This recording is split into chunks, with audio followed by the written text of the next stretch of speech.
안녕하세요. 이 시간에는 건강한 자존감과 세일즈에 대한 강의를 진행할 박윤아 강사라고 합니다. 자, 주제가 자존감이 높아야 세일즈도 잘한다 라는 주제인데요. 어떠세요? 공감이 좀 되세요? 흔히들 말을 잘해야 세일즈를 잘한다. 아니면 좀 인맥이 좋아야 세일즈를 잘한다. 이렇게 많이들 생각을 하실 텐데 사실은 마음이 튼튼해야 세일즈를 잘한다. 라는 게 세일즈의 사실은 룰입니다. 정말 그런지 한번 이 시간에 같이 살펴보도록 할 건데요. 세일즈와 자존감의 관계 한번 이 시간에 알아가 보도록 하고요. 두 번째는 자존감을 높이는 방법이 무엇인지, 그리고 실제 내가 자존감을 좀 높일 수 있는 실천 방안이 무엇인지 함께 알아가 보도록 하겠습니다. 자존감이 뭘까요? 워낙에 많이 최근에 이슈가 돼서 한두 번은 이상은 다 들어봤던 말이긴 한데요. 이 자존감이라는 거는 자신을 어떻게 평가하느냐에 대한 게 바로 자존감입니다. 그리고 나를 좀 좋게 평가한다라고 하면 자존감이 높아지는 그런 상태인 거고요. 나를 좀 생각보다 평가절하한다라고 하면 자존감이 좀 떨어져 있다라고 볼 수가 있겠죠. 자, 그런데 평가절하, 실제 나보다 훨씬 나를 좀 낮게 평가한다라고 하면 좀 문제가 심각해지는 거겠죠. 혹시 최근에 부부싸움을 했다든지 아니면 고객과 상담을 통해서 내가 마음속으로 혹은 입 밖으로 이러한 생각을 한 적이 있다. 너 나 무시하지 지금. 이런 생각들이요.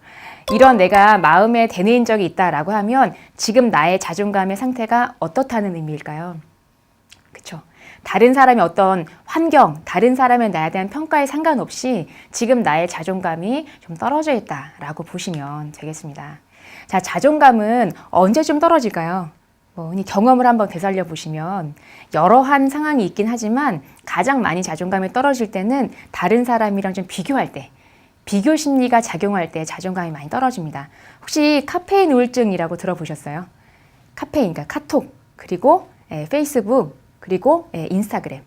요 세 가지의 SNS 계정을 보면서 다른 사람의 어떤 좋아 보이는 사진 이런 것들 보면서 나랑 비교할 때, 그래서 내가 상대적으로 좀 좋지 않은 것 같다라는 느낌이 들 때 우리 흔히 카페인 우울증에 걸리게 되는데요. 이럴 때 자존감이 많이 낮아지는 경향을 볼 수가 있어요. 그래서 이렇게 얘기할 때가 많죠. 나는 좀 불행한 것 같다. 라는 게 기본적으로 좀 깔려 있다라고 한다면 지금 자존감이 좀 문제가 있다라는 거고요. 연애를 하는데 연애가 너무 힘들다. 다른 상대방이 나를 좀 금방 떠나갈 것 같다. 이런 생각을 하는 경우도 자존감에 문제가 좀 있다라는 겁니다.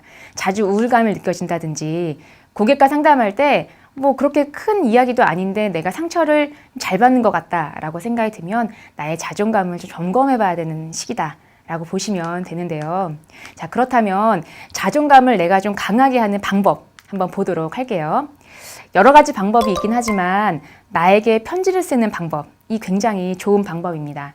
어떤 편지를 쓰느냐, 바로 이러한 모습을 볼 수 있는데요. 첫 번째는 나의 장단점이 무엇인가, 내가 잘하는 점, 그리고 못하는 점이 무엇인가, 그리고 마지막으로 남들이 생각하는, 나는 잘 모르겠는데 남들이 생각하는 나의 어떤 장점이 있을 수도 있잖아요. 그러니까 그런 것들을 한번 써보는 것이 굉장히 중요합니다. 예를 들어서 나의 장점은 고객과 관계를 좀 잘 맺는 거다라고 생각할 수 있겠죠. 근데 단점을 생각해 보니까 고객이 나에게 좀 거절을 했을 때 그 거절감을 참기가 좀 쉽지 않은 것 같다 나는. 이러한 생각을 하신다면 그게 바로 나의 단점이 될 수가 있습니다. 그래서 실제 고객과의 관계에서 거절을 당했을 때 그 거절감에 괴로울 때 있잖아요, 우리.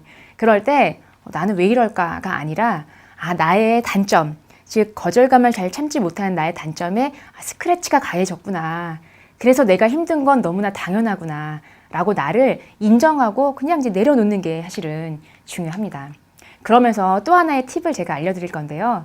이러한 과정에서 쭉 나를 돌아보게 될 때 내면 아이에 대해서 발견할 수가 있어요.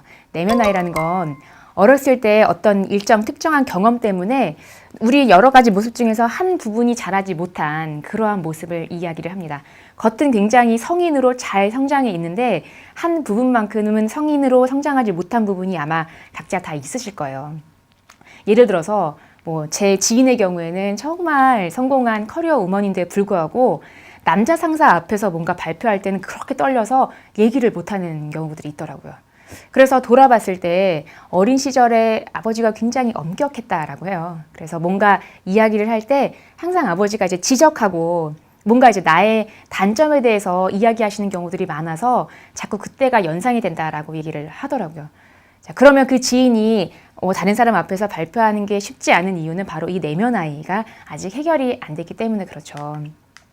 자, 그래서 이러한 내면 아이를 좀 발견하고 싶으실 때요. 이러한 기억을 한번 떠올려 보셨으면 좋겠어요. 혹시 예전에 내가 혼자 남겨졌던 기억이 좀 있지 않나. 그래서 다른 사람이 나의 어떤 말에 대해서 거절할 때 내가 좀 참기가 쉽지 않은 게 아닌가. 뭐 그런 것들 한번 돌아보셨으면 좋겠고요.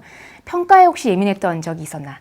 언니 오빠가 나보다 예쁘거나 공부 잘하거나 이러한 경험 때문에 내가 다른 사람의 평가에 좀 민감할 수가 있거든요. 혹은 부모님이 너무나 바쁘셔서 내 존재 가치가 그렇게 부각되지 않았던 어린 시절을 살진 않았나.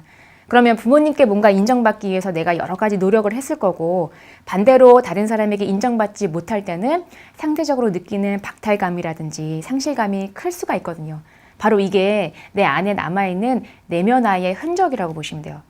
그러면 이 강의를 들으시면서 어린 시절 이렇게 좀 약간 떠올리시게 됐을 텐데요. 어린 시절에 내면 아이를 발견하셨다면 이제 어떻게 해야 될까요? 그렇죠. 그 내면 아이를 이제 인정해주고 보듬어줘야 되는 그런 과정이 필요합니다.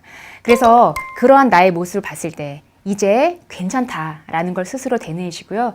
너는 이제 이미 어른이기 때문에 다른 사람 앞에서 발표하거나 다른 사람이 나에게 거절감을 주거나 그 평가에 민감할 필요가 이제는 없어. 라고 스스로 보듬는 과정이 굉장히 중요합니다. 제가 딸이 어려서요. 이제 28개월이거든요. 퇴근하고 집에 가면 딸아이가 아직 말도 제대로 못하는 딸아이가 와서 막 안겨요. 그러면 저는 한 10분 정도 아무래도 맞벌이를 하기 때문에 아이와 함께 있는 시간이 적잖아요. 그럼 10분 정도 아이를 막 안아주면서 이런저런 얘기를 막 해주면 아이가 정서적으로 점점점 이렇게 안정이 되는 것들을 볼 수가 있거든요. 그래서 저는 항상 그런 이제 연상을 하면서 나 스스로 내가 발견한 나의 모습, 특히 어렸을 때 자라지 못한 나의 내면 아이를 딱 발견할 때 그때 항상 이렇게 되뇌이곤 합니다. 그래서 스스로 보듬어주고 이제 괜찮아 라는 것들을 반복을 하거든요. 그럼 도움이 많이 되더라고요. 이 시간 한번 정리해 보도록 하겠습니다. 자존감이 높아야 세일즈도 잘할 수 있습니다. 말을 잘해서 아니면 다른 사람보다 좀 멋있고 예뻐서가 아니라 내 마음이 건강하면 다른 사람과의 관계를 잘 맺을 수가 있고요. 내가 하고자 하는 말을 더욱더 파워풀하게 잘할 수가 있습니다. 나는 어떤 사람인가 한번 이 시간에 점검해 보면서 스스로를 발견해 보셨으면 좋겠습니다. 자, 이 시간에 강의를 듣는 설계사 여러분들도 나의 자존감을 잘 이제 살펴보시고요. 자존감을 높이셔서 더욱더 행복하게 또 고객 상담도 하시고 또 세일즈 퍼포먼스도 올리시는 여러분들이 됐으면 좋겠다라는 생각이 듭니다. 강의 들으시느라 수고 많으셨고요. 이상으로 마치도록 하겠습니다. 감사합니다.